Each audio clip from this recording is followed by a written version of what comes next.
Y acá está. No. Presentar. Ahí sí.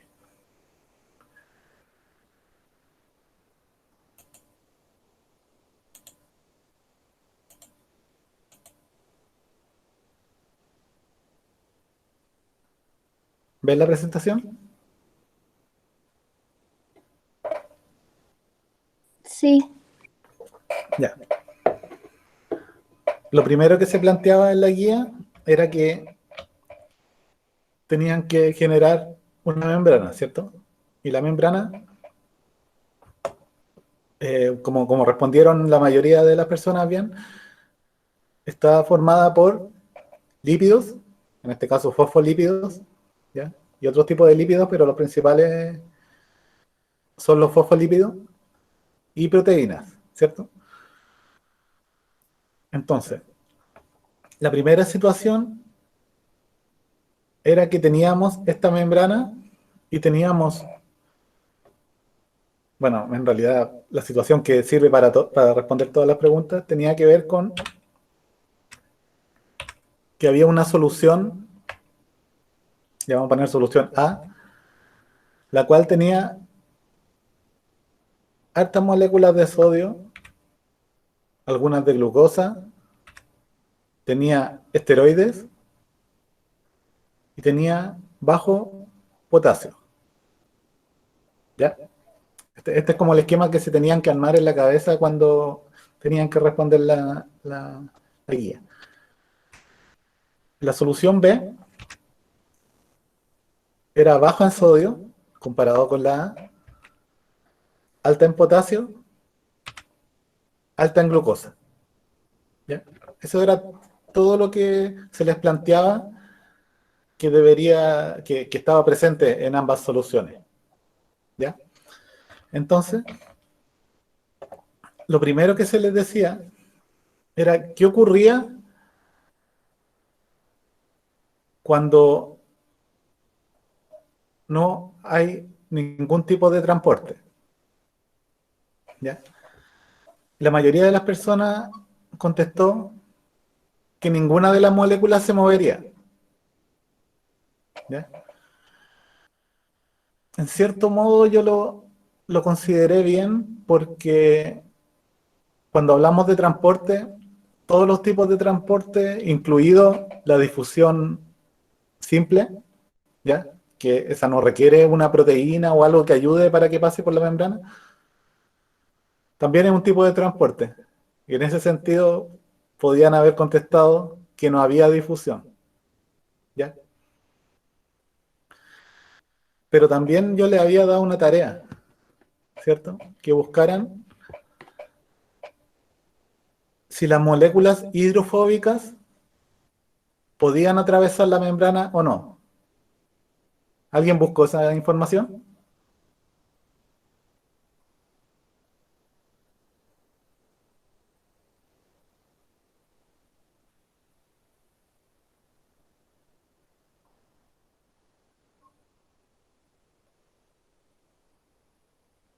¿No? ¿No lo buscaron? Bueno, Yo no, profesor. si no lo hicieron, se los voy a explicar al final, después de mostrarle todo el esquema que tiene que ver con las otras preguntas, ¿ya? Porque la siguiente pregunta tenía que ver, ¿qué pasa si le ponían a la membrana solo canales de potasio? ¿Ya? Entonces esto es lo que se tenían que imaginar ustedes, una membrana que solo tuviera canal de potasio. ¿Qué molécula o qué ion de los que están acá presentes puede pasar a través del canal de potasio?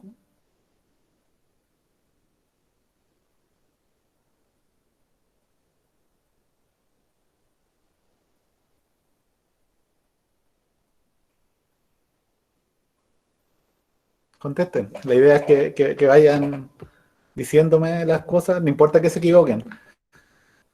Lo importante es que vayan participando para que vamos viendo qué tanto entendieron en la sesión pasada. ¿Ya? Es importante que aprendan esto.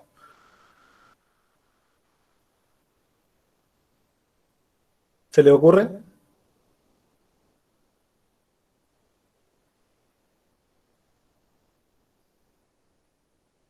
¿Cuál de estas puede pasar a través del canal de potasio?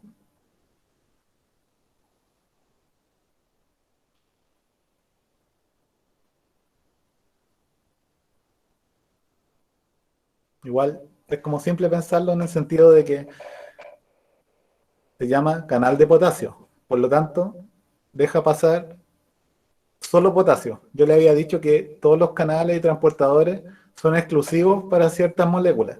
¿Ya? Hay otros que dejan pasar varias moléculas distintas, pero los que se llaman con el mismo nombre de la molécula que dejan pasar son exclusivos para esas moléculas. ¿Ya?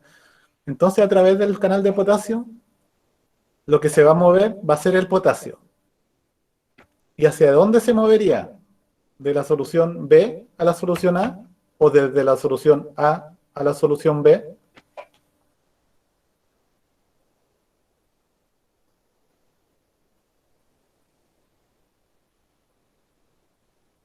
¿Hacia dónde se movería el potasio?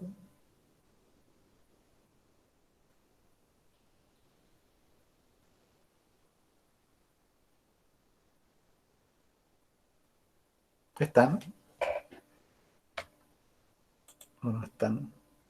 Bueno, hay varias personas conectadas, pero no sé si están realmente presentes ahí o no. Ya, estamos ahí. ¿Qué dicen?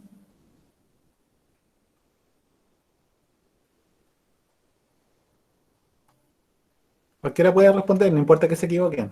Si lo importante es que vayan participando y que vamos aprendiendo. ¿Ya? ¿Hacia dónde se movería el potasio? ¿Desde la solución A a la B o de la B a la A?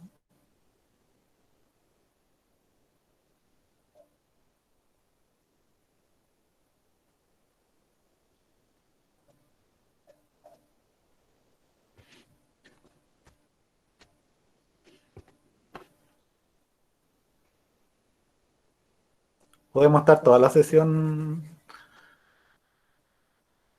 en la misma problemática, pero la idea es que vayan participando, porque si no participan, al final no tiene mucho sentido generar este tipo de interacción, porque no hay realmente. Profe, ¿sería de la B a la A o no? Porque en la B hay menos potasio que en la A. En la B hay menos o más, En la A hay menos y en la B hay más. y siempre se mueven desde donde hay más hacia donde hay menos, ¿cierto? ¿Sería de la B a la A o no? Sí, está correcto. Y es algo que siempre tienen que pensar en estos casos, que la molécula se va a mover desde donde hay más concentración, o sea, donde hay más moléculas, hacia donde hay menos. ¿Ya? Por eso en este caso se mueve el potasio desde la solución B hacia la A. ¿Ya? Después se les ponía el caso, ¿qué pasaba si solo hubieran transportadores de glucosa? ¿Hacia dónde? Bueno, como se llama transportador de glucosa, lo que se va a mover va a ser la glucosa, ¿cierto? ¿Hacia dónde se movería la glucosa?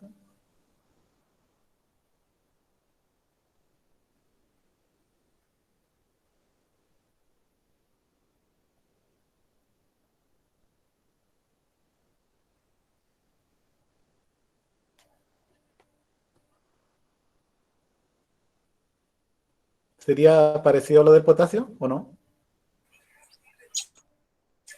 Sí, de la B a la A, profe. Sí, sería parecido a lo del potasio por la misma explicación, ¿cierto? Hay más moléculas de glucosa en la solución B que en la A, ¿cierto? Entonces se mueven en esa dirección. ¿Ya? El siguiente caso era que hubieran canales de sodio. ¿Ya? Y cuando hay canales de sodio, va a pasar el sodio a través de esos canales, y en este caso, ¿hacia dónde se movería el sodio? Ya, muy bien. De Van la A a la B. entendiendo. ¿Ven? Entonces siempre desde donde hay mayor concentración hacia donde hay menor concentración. ¿Ven?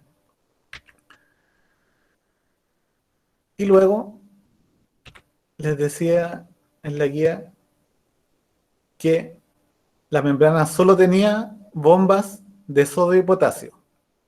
¿Ya? ¿Qué es lo que hacen las bombas?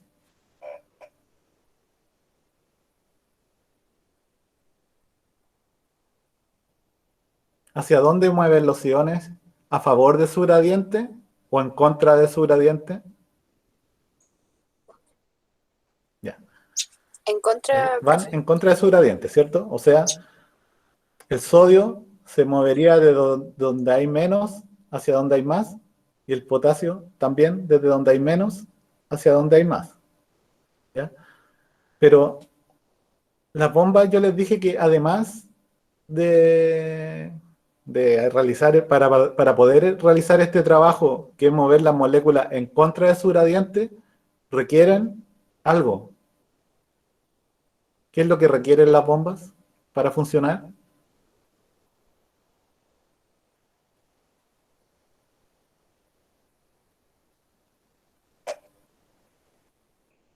Energía, ¿cierto? Energía. Y esa energía es el ATP. Ahora yo en ninguna de las soluciones les dije que había ATP. Por lo tanto, la bomba no puede funcionar. Y en ese caso, en la pregunta, aunque hubieran bombas de sodio y potasio en la membrana, ninguno de los iones se movería. ¿Por qué? Porque le faltaba el ATP. ¿Ya? Pero si hubiera habido ATP en la solución, entonces se movería el sodio en contra de su gradiente y el potasio en contra de su gradiente. ¿Ya? Ahora, de todas las moléculas que están aquí, hay una que no hemos mencionado, ¿cierto? Que son los esteroides. Yo les pregunté en la clase qué pasaba con las moléculas que son hidrofóbicas. Y yo les mencioné en la guía, les puse entre paréntesis que el esteroide es una molécula hidrofóbica, ¿cierto? Entonces,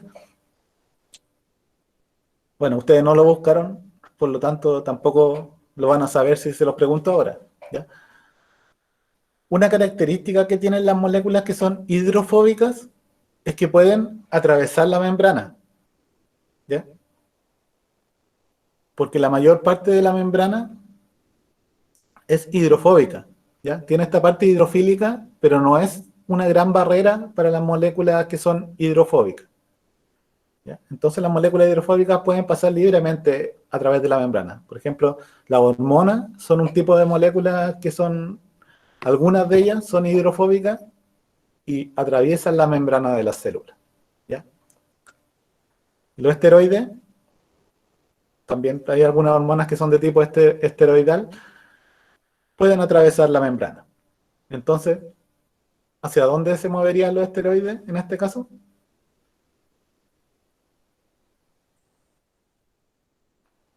De la De A a la la B, A ¿cierto? a la B. Entonces la pregunta donde yo le decía que si no hubiera ningún tipo de transporte en la membrana, ¿cuál molécula se movería? En ese caso, tendrían que haber puesto que el esteroide era el que se movía de la A El a la B. esteroide. ¿Ya? Bueno, al parecer, al menos por lo que han contestado, se entiende, ¿ya? Ahora, en la guía, como les decía, vi que había muchas respuestas que no coincidían con por eso pensé que les cuesta. O sea, me imagino que hay personas que les cuesta, otras más, otras menos, ¿ya? Pero al menos esta forma es distinta para poder responder o enfocar, o mostrarles cómo tenían que enfocar la guía, ¿ya? En vez de mostrarle la respuesta como tal y darle la explicación, ¿ya? Pienso que cuando van participando es como más más fácil para que vayan aprendiendo. ¿Ya? Entonces, bueno, está bien. Esto era lo que vimos la semana pasada y quedó claro.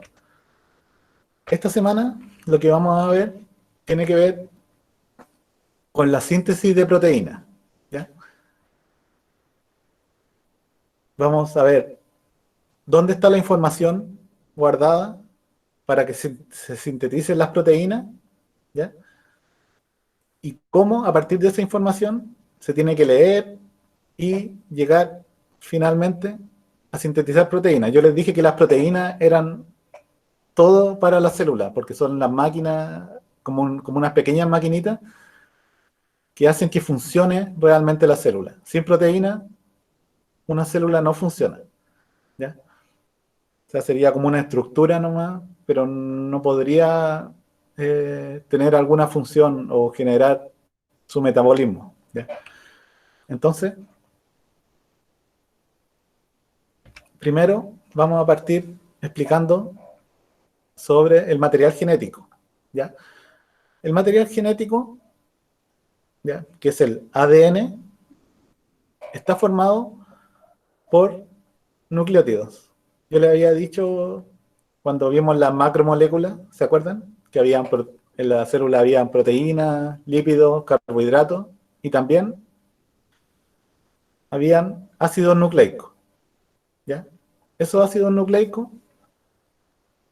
corresponden a estos nucleótidos, ¿ya?, que son parte de el ADN, ¿ya? Pero vamos a ver que no solo el ADN tiene nucleótidos, sino que hay otra molécula que se llama ARN, que también tiene nucleótidos, ¿ya?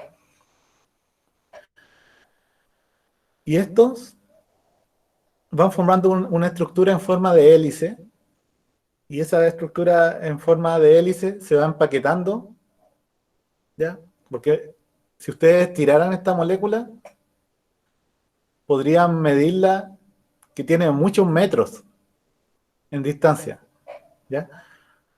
Pero está tan bien empaquetada en una célula, que es algo microscópico, o sea que una célula puede tener 1 micrómetro de tamaño. Incluso esto está empaquetado en el núcleo de la célula, o sea, mucho más chico que 1 micrómetro. Entonces, como pueden ver, el sistema de empaquetamiento en este caso es súper óptimo para que toda esta información genética caiga dentro del núcleo de la célula, ¿ya? Y está empaquetada en forma de cromosoma, ¿ya? Ahora, estos cromosomas no siempre están en forma de cromosoma, ¿ya?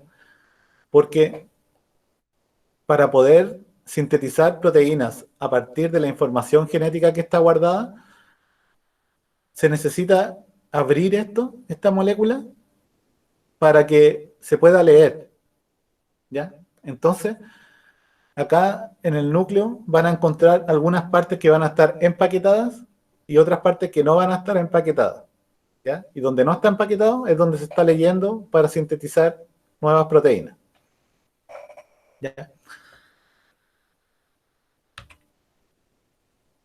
Ahora aquí, dentro de todo lo que se menciona, hay algo que se menciona, que es lo que generalmente ustedes escuchan cuando se habla del material genético, que son los genes, ¿cierto? ¿Y qué es un gen dentro de toda esta estructura? El gen es un fragmento, ¿ya? Es un fragmento del ADN en el cual se encuentra la información para sintetizar una o varias proteínas, ¿ya? O sea, dentro de un cromosoma hay cientos de genes, ¿ya?, distintos. Y esos genes cada uno tiene información para sintetizar una o varias proteínas. Yo les voy a mostrar a partir de un puro gen, se pueden sintetizar varias proteínas distintas, ¿ya?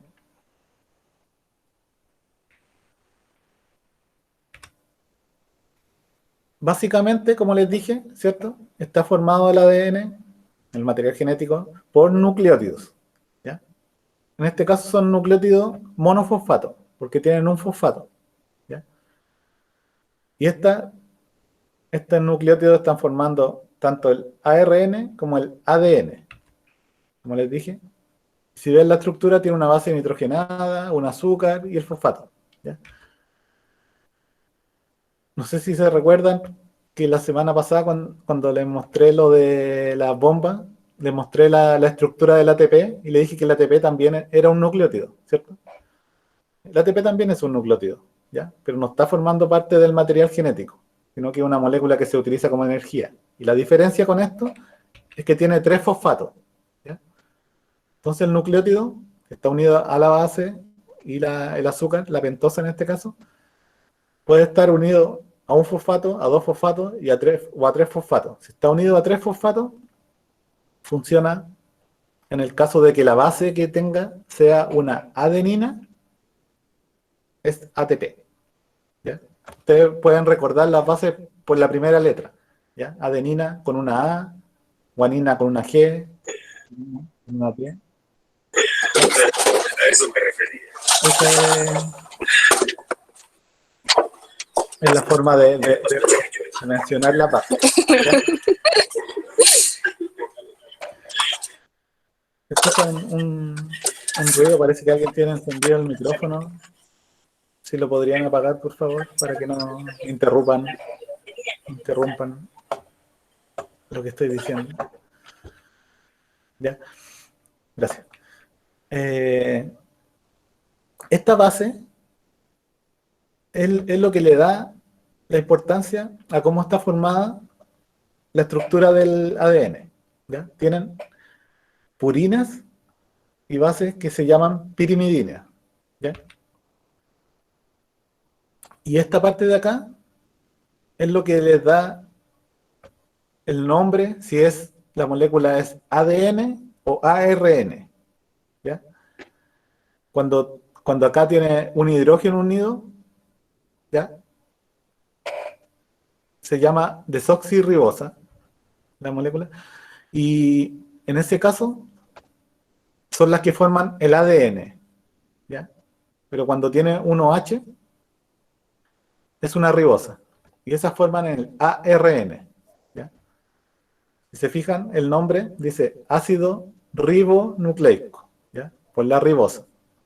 Y el ADN es ácido desoxirribonucleico, porque tiene una desoxirribosa. ¿Ya? Esa es la única diferencia entre ADN y ARN, y estas bases pueden ir acá, en esta posición, intercambiadas. ¿Ya? Puede ir cualquiera de ellas. ¿Ya? Pero hay 2 bases que son exclusivas. El uracilo es exclusivo para el ARN y la timina es exclusiva para el ADN. ¿Ya?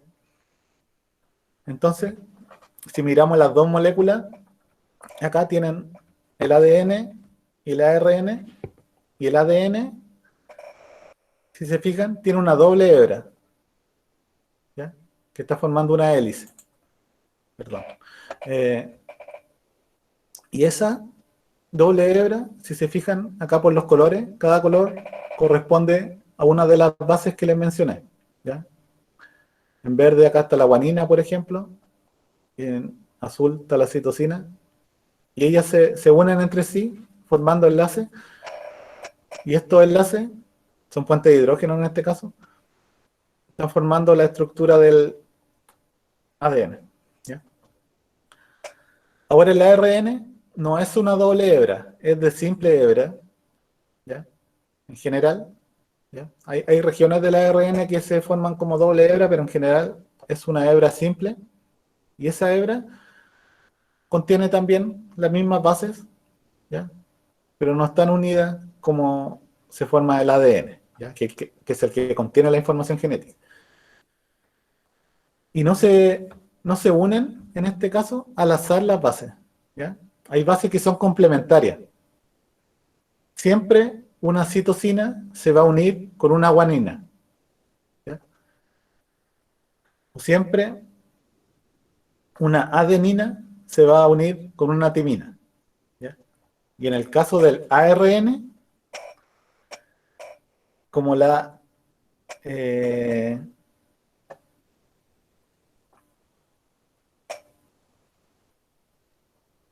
perdón, aquí me equivoqué. Lo voy a cambiar esto. Después, cuando le envíe el PowerPoint.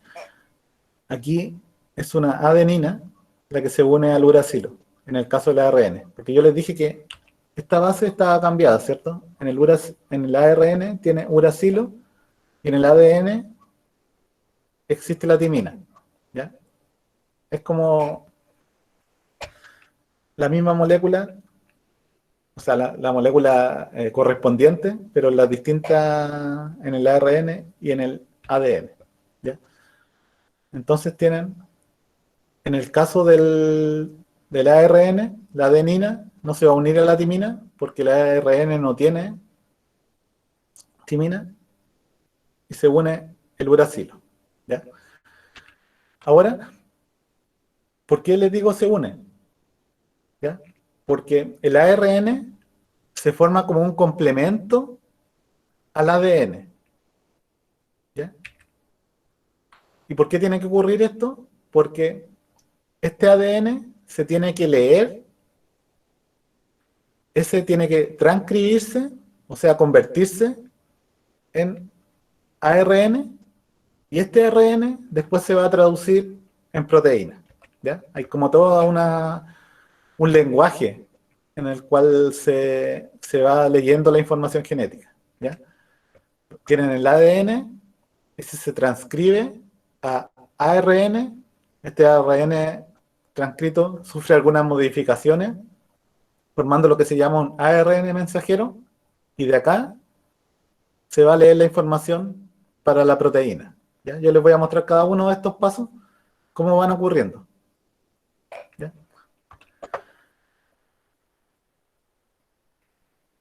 Entonces, como les decía, para sintetizar una proteína, primero se requiere transcribir el ADN, o sea, pasarlo de ADN a ARN. ¿Y cómo?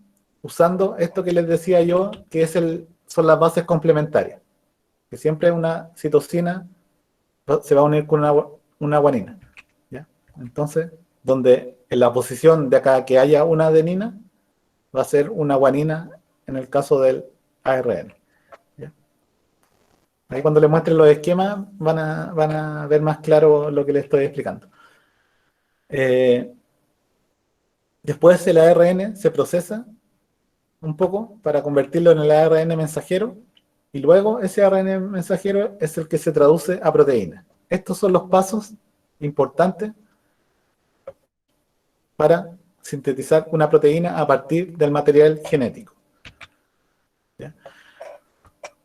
Entonces, ¿qué es lo que ocurre? Yo les dije que en los cromosomas no estaban en forma de cromosomas empaquetados el ADN todo el tiempo, sino que hay ciertas regiones del cromosoma que están desempaquetadas, como se muestra acá. ¿Ya? ¿Y qué pasa cuando se desempaqueta? Que hay una proteína que se llama la ARN polimerasa, y esta ARN polimerasa lo que hace tiene varias funciones. ¿Ya?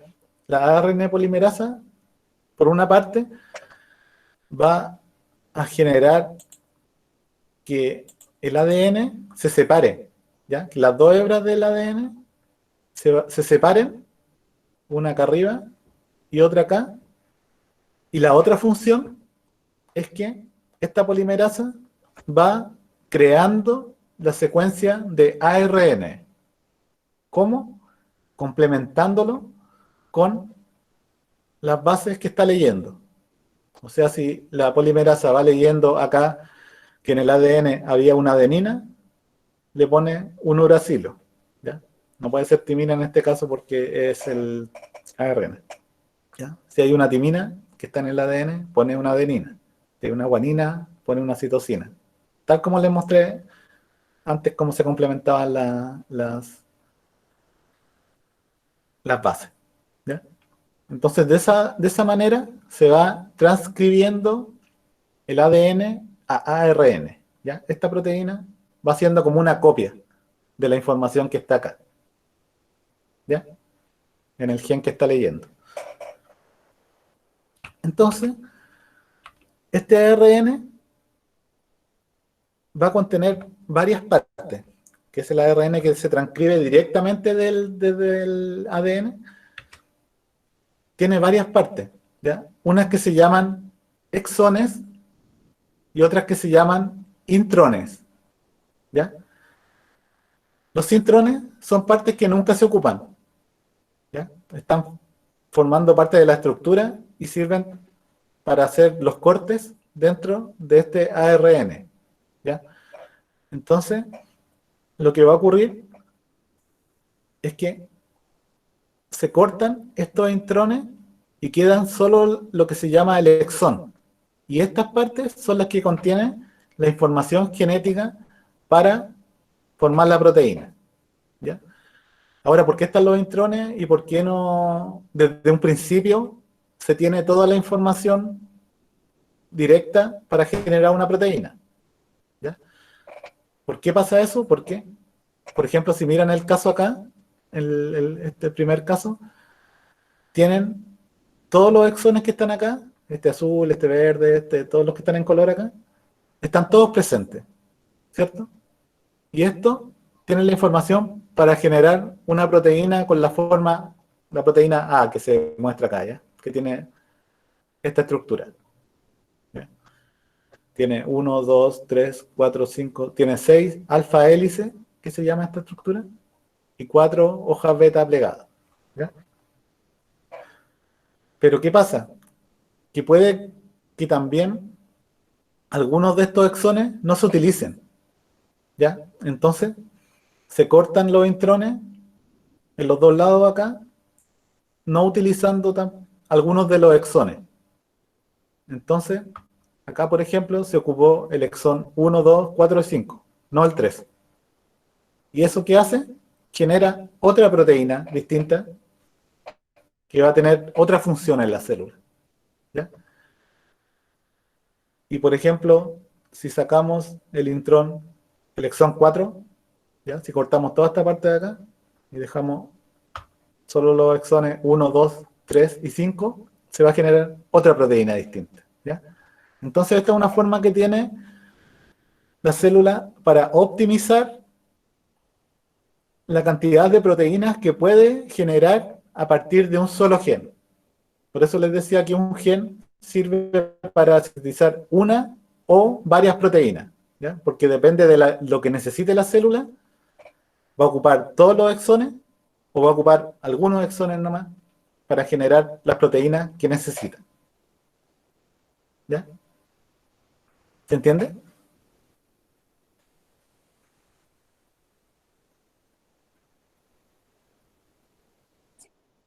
Ya. Entonces, Sí, profe.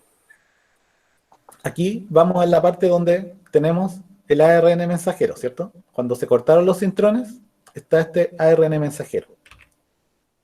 Este ARN mensajero, la secuencia que se formó acá, ¿ya?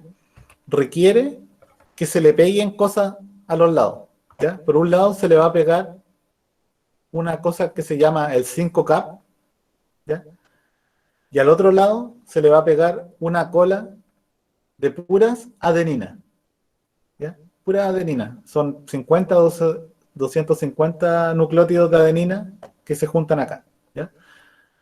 ¿Por qué se les pegan estas cosas? Porque sirven para proteger la secuencia del ARN para que no sea degradada, ¿ya? En la célula, en general, una molécula de ARN recién sintetizada o sea, transcrita desde el ADN, no puede andar libre, ¿ya? Porque hay otras proteínas que siempre andan degradando las moléculas que no son de la célula o que no corresponden a la célula, ¿ya? Que pueden haber entrado, por ejemplo, cuando se mete algún virus que tiene un RNA, un ARN que sea el que va, o sea, que se detecta como algo extraño para la célula, ¿ya? Hay proteínas que lo van a degradar, ¿ya? Ahora, no todos son detectados como extraños y por eso pueden infectar a la célula, ¿ya? pero también hay secuencias que están malas o que quedan dañadas, ¿ya? En el proceso, todo este proceso para generar la secuencia, si bien hay mecanismos de reparación, también hay algunas que quedan dañadas. Y si están dañadas o si tienen alguna mutación, no sé si han escuchado la palabra mutación, la mutación significa que alguna de estas bases quedó mal puesta, ¿ya? O cambió. Una mutación en el ADN, por ejemplo, puede hacer que esta base cambió y ya no sea una citosina y sea una timina, por ejemplo. Eso va a hacer que en el ARN mensajero lo que se va a pegar va a ser una adenina y por lo tanto la secuencia ya es distinta. Si se pega en una parte donde hay un intrón, no habría mucho problema, pero si se pega en una parte donde hay un exón, tiene la información cambiada, por lo tanto la proteína ya no va a ser igual y puede que se sintetice la proteína, pero no sea funcional, ¿ya? Entonces, todas esas cosas, hay algunas que se pueden detectar, ¿ya? Incluso si hay una mutación en esta región, que es la que se llama señal de poliadenilación, que es la que indica que se tiene que pegar esta cola de poliadenina, también hace que se pueda degradar el ARN mensajero y por lo tanto nunca se va a llegar a sintetizar esa proteína. Y al faltar una proteína en la célula que cumple una función que puede ser muy importante, puede causar una enfermedad, ¿ya? Entonces, estas dos regiones son para proteger el ARN mensajero, ¿ya? Eso es como lo global de todo lo que está ocurriendo en esta parte. O sea, el ARN que se sintetizó pasa a ser ARN mensajero cuando se le pegan estos dos segmentos a los lados, ¿ya? Y ahora, ya tenemos el ARN mensajero. Aquí está la información que va a decir cómo hacemos la proteína, ¿ya? Y existe lo que se llama un código genético, ¿ya?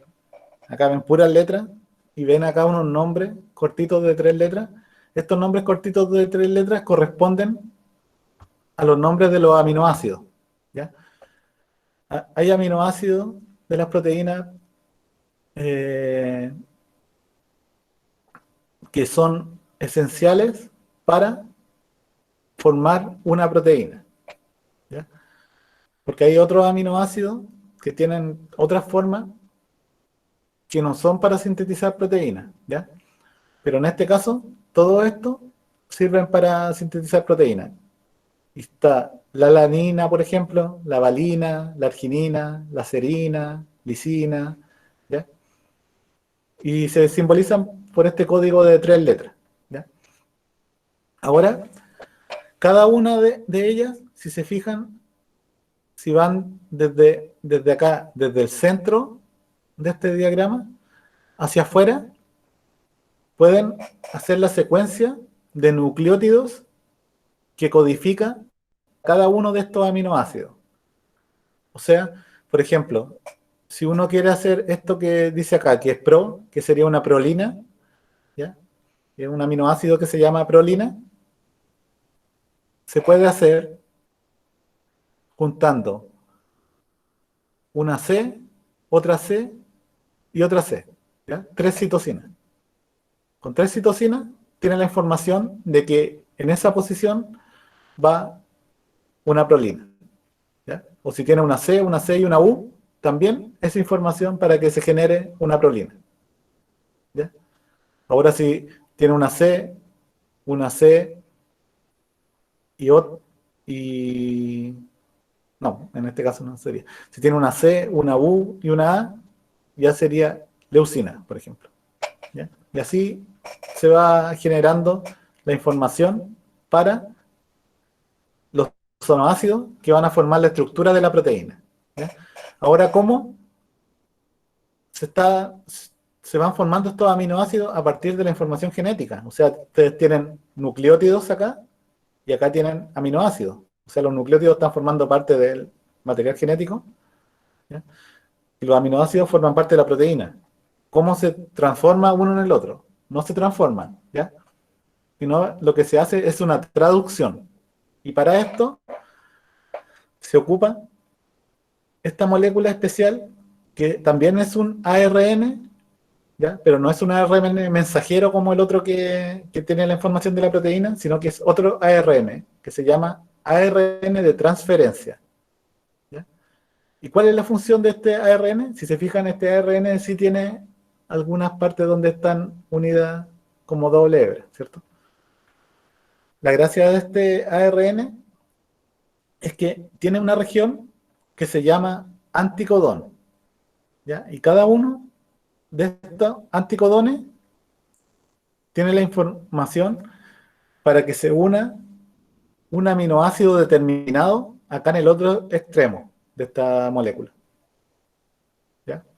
O sea, va a haber una ARN de transferencia para leucina, una ARN de transferencia para prolina, una ARN de transferencia para histidina, no sé, ¿ya? O sea, van a haber muchos ARN de transferencia distintos, cada uno, para cada una de estas secuencias de aminoácidos que pueden formar un aminoácido, ¿ya? O sea, que codifican para un aminoácido, ¿ya?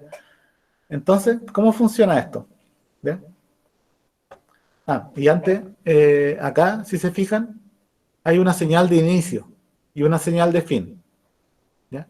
La señal de inicio siempre va a coincidir con una señal donde va un aminoácido que se llama la metionina. Todas las proteínas, cuando son sintetizadas recién, tienen una metionina como el aminoácido que la inicia, ¿ya?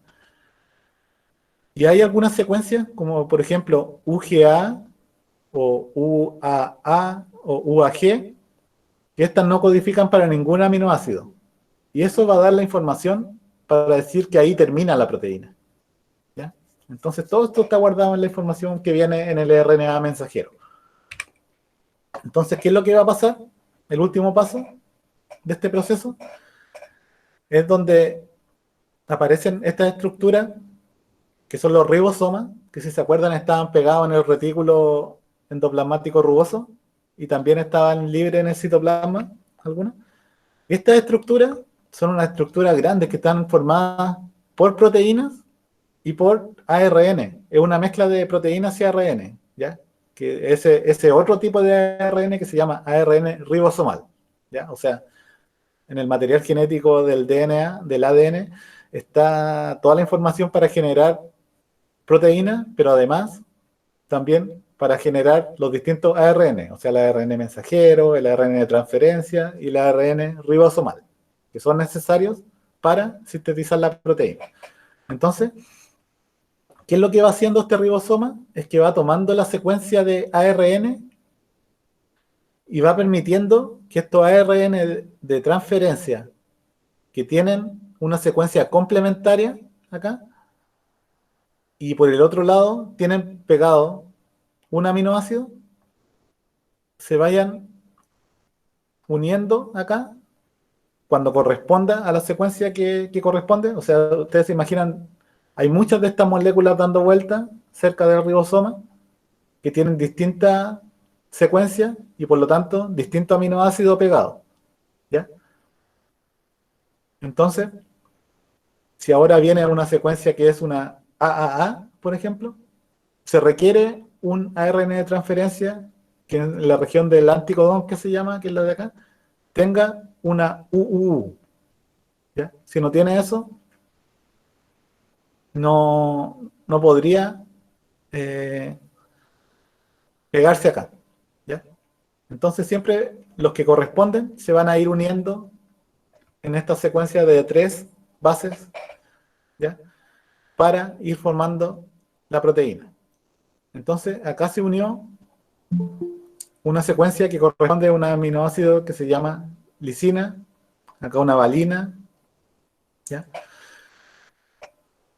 Y lo que va ocurriendo es que a medida que se van complementando acá, los aminoácidos que están formando aquí continuamente o que forman parte de los RNA de transferencia, de los ARN de transferencia, perdón, a veces lo digo RNA porque en inglés se dice RNA y en español es ARN, pero es lo mismo.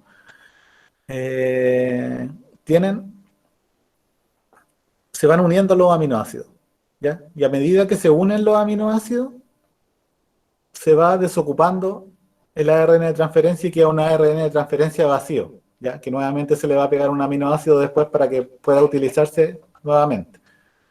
Y así se va formando la cadena de aminoácidos de la proteína, ¿ya? O sea, el ARN de transferencia es el que traduce la información que está en el ARN mensajero, ¿ya? Dando la información de cuál es el aminoácido que se tiene que unir en la secuencia, ¿ya? Y después esta secuencia se va estirando a medida que, porque se van corriendo. Todos estos ARN de transferencia van como avanzando por el ribosoma, ¿ya? O sea, se mete uno, sale, después le da el paso para que entre el siguiente y así.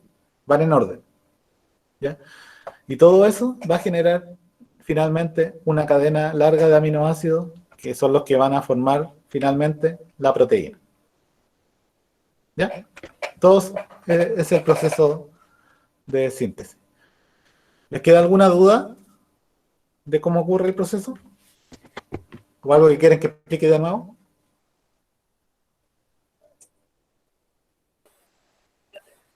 No, profe.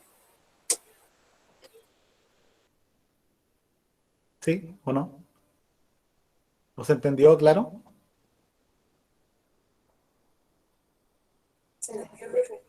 Ya. Bueno, ¿Se entonces entendió, lo que profe? vamos a hacer ahora para la tarea, en este caso, no va a ser una guía, ¿ya? Como lo habíamos hecho las veces pasadas.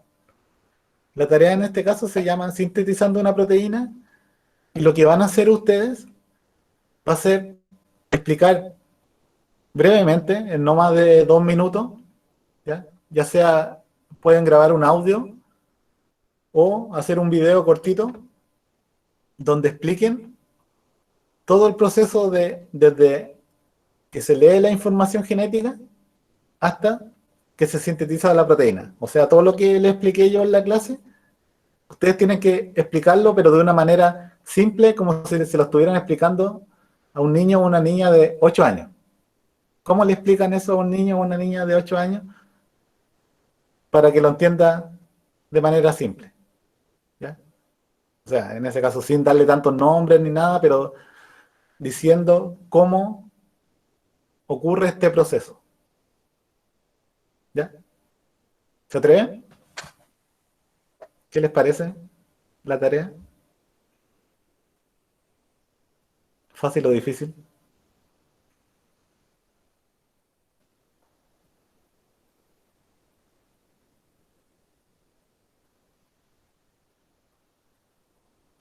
Bueno, no me dicen nada.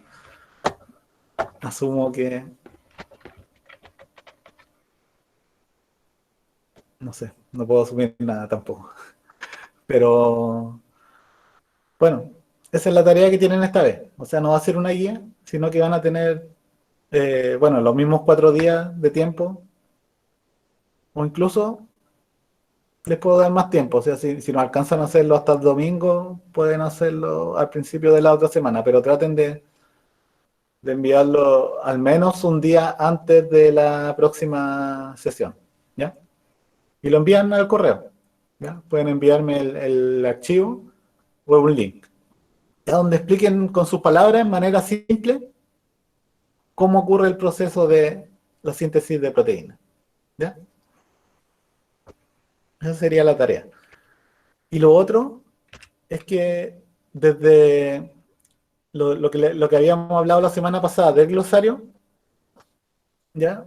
En la semana voy a subir un archivo, un Word, ¿ya? Al Classroom, y ese Word va a ser editable, ¿ya? Voy a poner varios términos que hemos visto en todos los talleres y, y ustedes con sus propias palabras, de acuerdo a lo que han entendido, van a definir, van a poner la definición de estos términos, ¿ya? Entonces, bueno, cada término, varias personas pueden responder. O sea, poner varias personas la definición como piensen que está bien, ¿ya? Ahora traten de solo poner las definiciones de las palabras que han entendido, ¿ya? Las que no han entendido, no las pongan, porque la idea de esto también es saber qué cosas han entendido y qué cosas no, ¿ya? Entonces, después de esto, o sea, cada semana voy a ir actualizando la lista, voy a poner nuevas palabras y cuando yo ponga esas nuevas palabras, también les voy a poner la definición que corresponde a cada una de estas palabras que ustedes definieron, ¿ya? Ahora no es algo que lo van a hacer cada semana, ¿ya? Y no es obligación que las respondan todas, ¿ya? Pueden poner algunas, las que se acuerden o las que les parezcan simples, ¿ya? Porque de algún modo van a tener al término de todos los talleres el glosario con todas las palabras, pero también lo importante es que yo sepa qué cosas han entendido y qué cosas no han entendido. Entonces, por si acaso algunas la tenemos que repasar, ¿ya? Entonces, esa es la idea del glosario. ¿Se entiende? Ahora no es que tengan que completar todo el glosario todas las personas, sino que las palabras que se acuerden nomás, ¿ya? O sea, lo que espero yo es que al final de todos los talleres, por lo menos hayan puesto unas 20 definiciones de 20 palabras de las que coloqué en el glosario. O sea, esto de aquí a diciembre, ¿ya? Así que no se estresen por tratar de llenar el glosario completo, sino que pongan solo las que se acuerdan y que piensen que pueden explicar correctamente, ¿ya? Y ahí yo les voy a ir poniendo comentarios, ¿ya? Si es que está bien o si hay algo que se puede cambiar o que suena distinto, de acuerdo a cómo lo explican. Entonces, y después les pondré la definición que corresponde, ¿ya? Para que lo tengan ahí para estudiar. Y eso sería, ¿se entiende?